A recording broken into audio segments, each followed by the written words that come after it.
আসসালামু আলাইকুম। পূজার ছুটিতে আমাদের আনন্দ আড্ডা চলছে তো চলছে। আজকে সারাদিন ঘুরে এখন মামা মামিদের টানাটানিতে চলে এলাম তাদের বাসায়। আরেক মামি সেই সুদূর গাইবান্ধা থেকে সবার জন্য হাঁস নিয়ে এসেছে, একদম কেটে ধুয়ে। এখন সেটা রান্না হবে, সবাই মিলে রাতে খাওয়া হবে। পেঁয়াজ, গরম মশলা, আদা, রসুন, জিরা বাটা, হলুদ, মরিচ দিয়ে মশলা কষিয়ে হাঁসটা চড়িয়ে দেওয়া হয়েছে।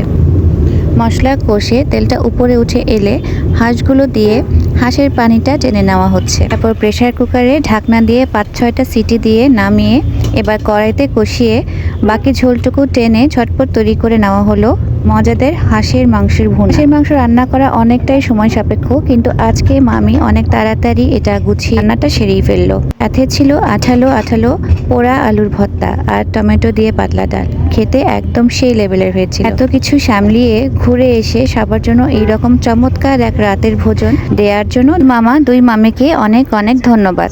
এই ঠান্ডা ঠান্ডা বৃষ্টির দিন আর হচ্ছে পরিবারের সবাই সবকিছু মিলিয়ে একসাথে খাওয়াটা অনেক বেশি আনন্দের। Feeling fully blessed. আর মামিদের জন্য থাকলো স্পেশাল হাগস। তো আজকের মতো এখানেই শেষ করছি। আল্লাহ হাফেজ।